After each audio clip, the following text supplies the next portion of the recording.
Good morning, Taiwan, and thank you for starting your week with us. I am Louisa Lee.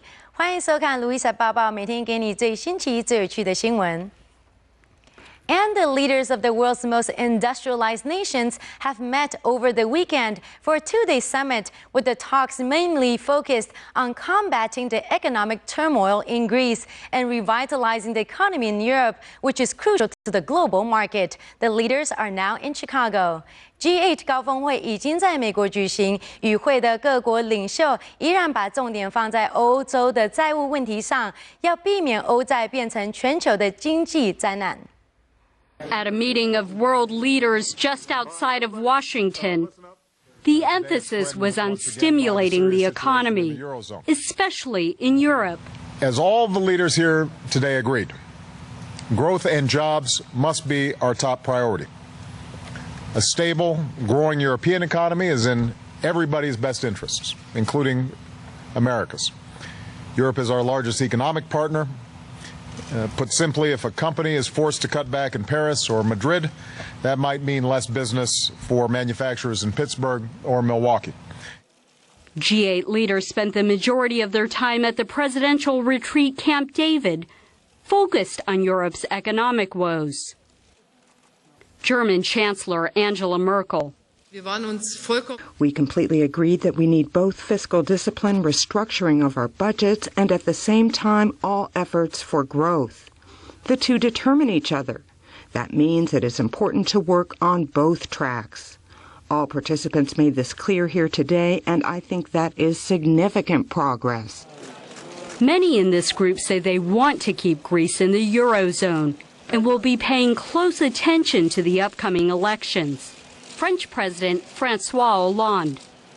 The message which I wanted to bring, which I will reaffirm on Tuesday with Angela Merkel, is the wish that Greece remains in the Eurozone and respects its engagements, but aided and supported by Europe to stimulate its growth. The world's most powerful leaders also took a moment to pose for a class photo. From here, they're headed to the NATO summit in Chicago. And speaking of the economy that hasn't been at its best, many Europeans are changing their spending habits, shifting from shopping at the malls to buying from charity shops. And we're not talking about minor increases. The sales at the UK charity store have hit an all-time high in the last year to almost £1 billion. 最近全球经济不景气，英国的二手商店生意也越来越好，甚至全国大约9000家店，整体的收入居然高达10亿英镑，也算是另类的经济奇迹。I brought you a little donation. Another bag of cast-offs for one of Britain's growing number of charity shops. There are now more than 9,000 charity retailers across the UK, and they've just had their best year ever, reporting an annual income of almost £1 billion, a third more than last year. As Brits are hit by price rises and wage cuts, more and more people are buying second-hand. Linda Archer is the manager of the British Red Cross charity shop in Kent, South East England. We're getting customers that wouldn't have looked at charity shops at one time. We're getting more professional people that use the charity shops that wouldn't have done. People want evening wear or one-off items. They will come in and look for something rather than spend a lot of money that they haven't got. You find things that haven't been unearthed for years, or it'll be something different to what anyone else has got. I've been to Ascot in charity shop clothes. It's good news in one way, but there are fewer donations, and that's an issue, says Warren Alexander of the Charity Retail Association. Supply really is the biggest problem that charity shops face. Donations have fallen off, and most of our members will say to us that donations of stock are becoming a problem. And we also know, though, that about 75% of the people in the UK have at least 2 bags of things in their wardrobe that they no longer wear, no longer want. If they will take those into a charity shop and give them to the shops, the charities could make lots of money from them. Charity shops also face fierce competition from commercial second-hand clothing shops and a slightly shadier side of the industry. there are also criminal elements out there that are stealing bags that have been left outside people's houses for collection, that are pretending to be charities, and there is organised crime that is indeed selling stuff in Eastern Europe and funding who knows what.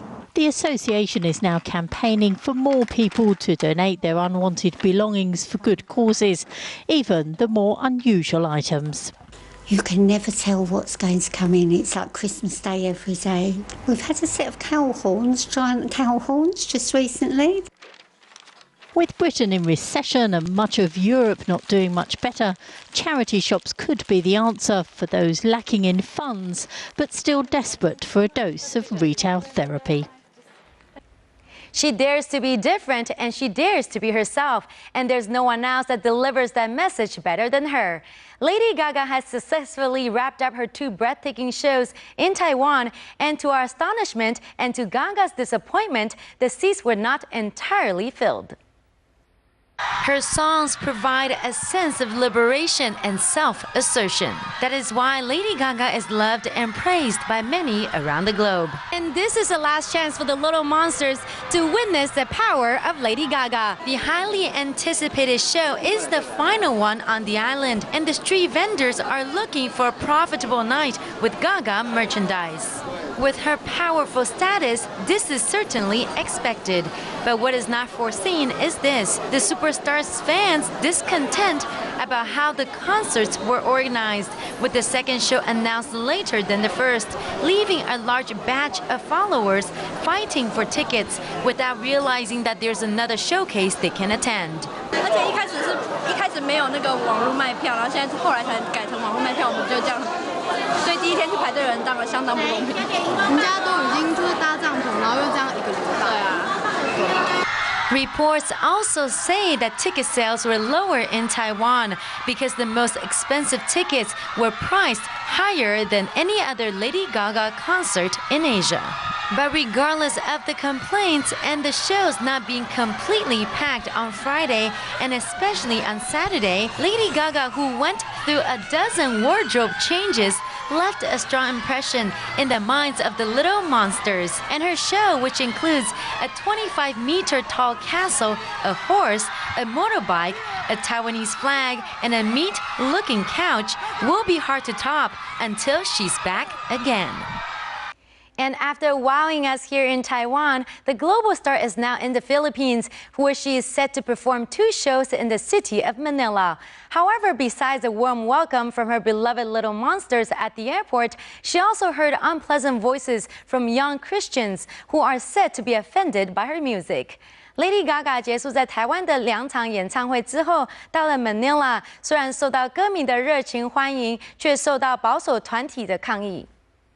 After her 2 concerts in Taipei, U.S. pop singer Lady Gaga arrived in Manila amid protests against her 2-day concert tour in the city.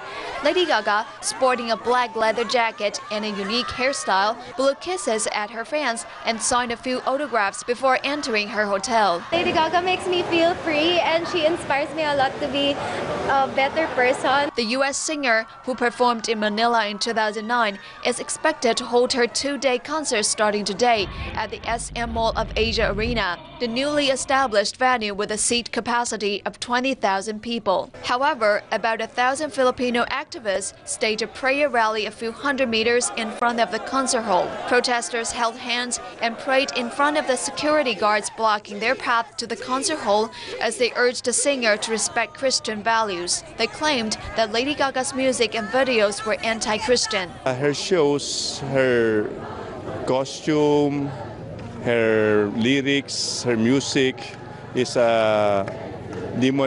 demon-inspired. It is not wholesome for the youth. Lady Gaga, who is on her Born This Way world tour, has seen a series of protests by conservative Christian and Muslim groups in Asia, criticizing her music and videos for its sexual content, as well as the twisting of religious iconography in the show. And that's it for this edition. I am Louisa Lee, and we'll see you back here tomorrow. Meanwhile, stay with CTS for the latest weather update and for more top stories.